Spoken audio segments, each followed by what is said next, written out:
So, in all honesty, I just want to make a quick recap about what my dad has taught for the Friday nights that he was here. So, during his time with the youth, the two mains he talked about were growing up and being grateful. We all know after a certain age, you have to act a certain way, and there is even a Bible verse depicting that.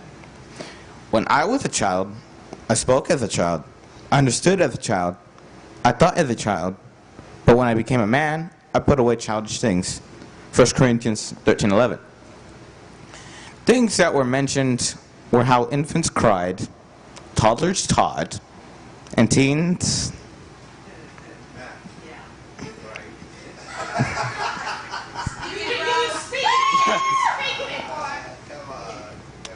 Mainly how teens make a fool of themselves sometimes. I can clarify that because I am one and I do it often, and I don't care. We all go through these stages at some point in life, but once the time comes, we have to surpass it. If not, it can be considered immature for your age.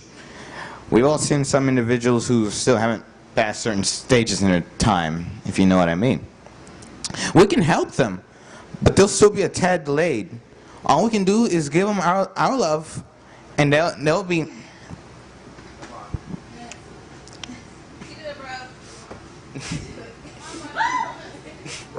Can't even say her name. Thank you, Nay. Thank you. I'm sorry. The other topic is being grateful. Of course, there are experiences with people you have to where you want to take back the nice deed you did to them.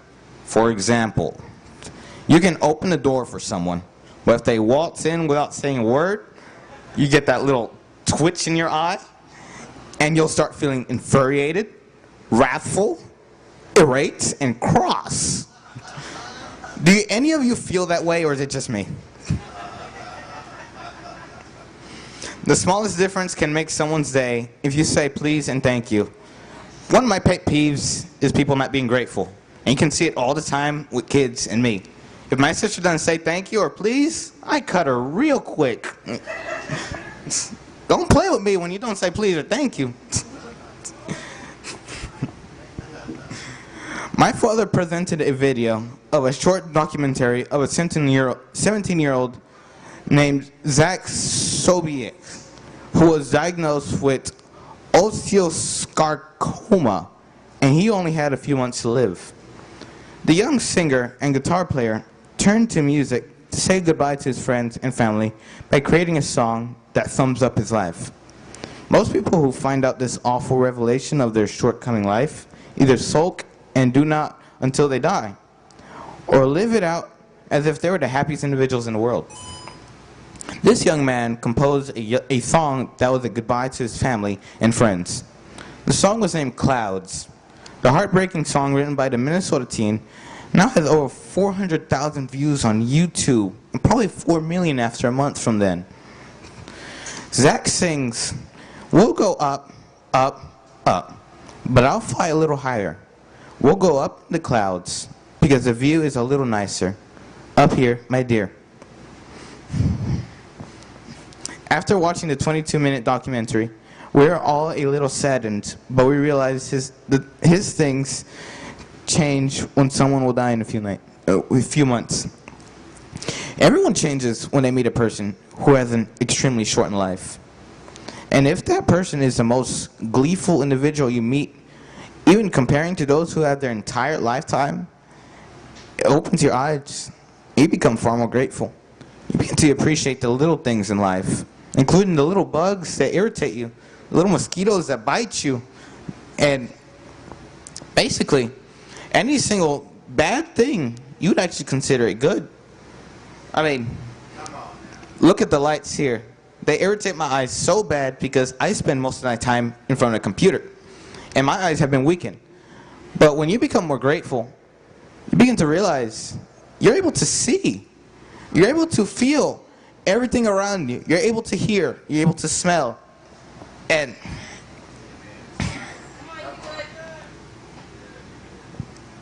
you basically become just as gleeful as a person who had died months ago. The last holiday It was a movie by the protagonist, Queen Latifah, who she only has a month to live. Instead of laying down on the bed and waiting for sudden death, she sold her restaurant and went on a holiday to a resort in the Alps. The entire time she was there, fear was completely non-existent in her mind. Even knowing that people died skydiving, she did it anyway. She was a chef, so she was able to aid with the cooking in the 5-star restaurant they have at the resort. Throughout the entire movie, you can see characters become enlightened and start forgetting their little problems. In fact, one lady began hugging the giant pillars in the main lobby.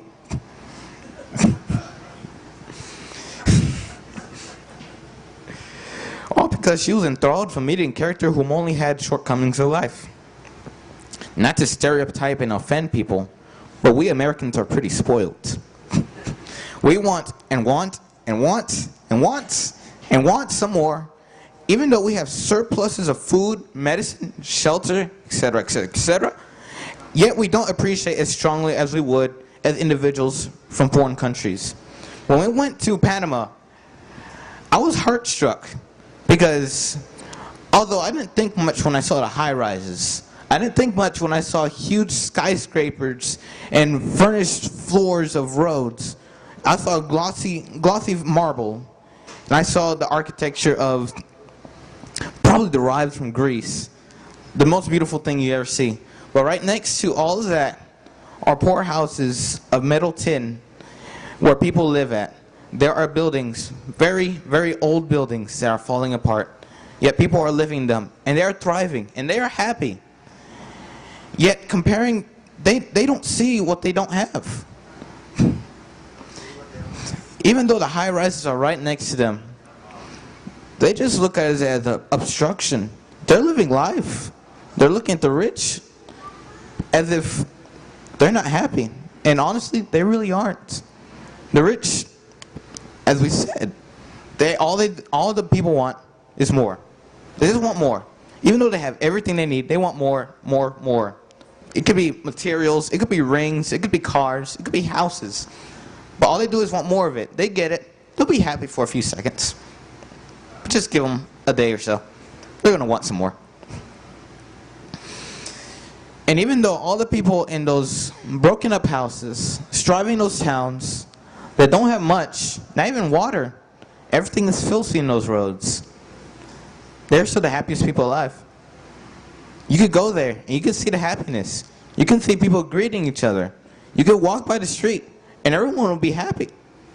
I mean, every now and then you see a sad soul there, but it could be just from a recent event.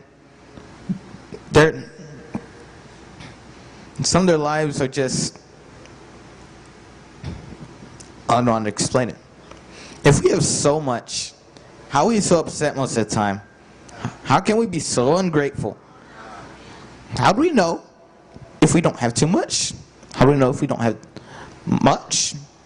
Because this is the only experience we have. If we're born here in America and we're already given a lot, imagine what we're being expected later on in life. Because a lot of stuff that would be considered in a foreign country would be like everyday life for us. That's like saying, being born in a high-class society, you already got all the little toy cars you want in the world. You already got huge car sets. You already got all the little princess dolls you want. But when you get older, you begin to want more. But when you're wanting more, it doesn't satisfy you. But those living in the poor areas, they are born with nothing, just their parents. But when they get something, they are utterly grateful because they began with nothing, which is basically where the term from the ground up began. That is where it's derived from.